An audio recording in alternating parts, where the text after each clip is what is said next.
Guys, thank you, thank you. Hindi ko kayo Maroko, nanay miss na po kita. Miss din po kita, Maroko. Thank you, thank you. Kailan po ang vaccine? Maroko, wala pa po kasi akong trabaho kaya hindi ko pa po kayo mabigyan ng pang-unboxing. Okay, so hintay lang po kayo. So thank you. Busy lang nanay. Sige, ano po kasi nandito pa nakapli pa po si Bads File po. So maraming salamat po.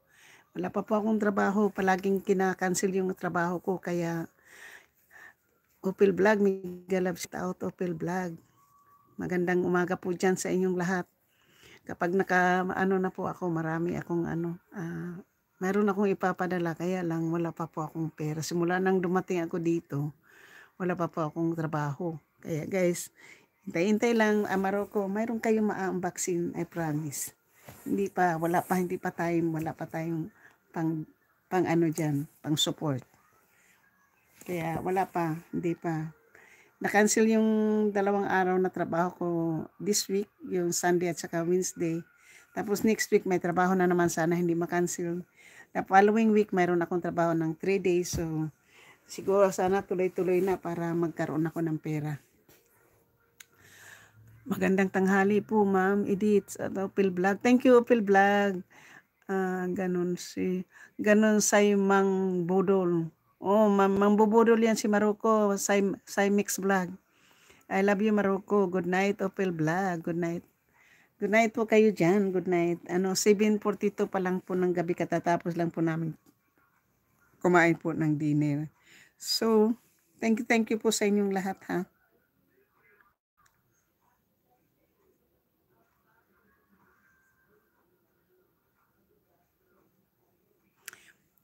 Lady,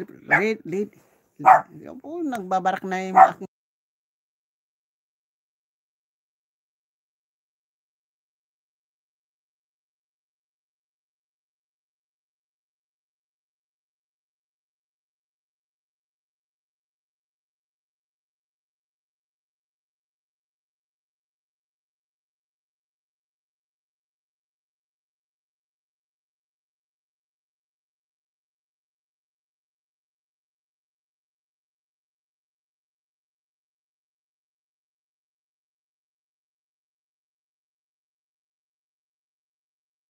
namimiss ko na talaga yung trabaho. Magdadalawang buwan na ako dito sa Amerika. Hindi pa talaga ako kahit isang bisis, hindi pa ako pumasok doon sa trabaho ko.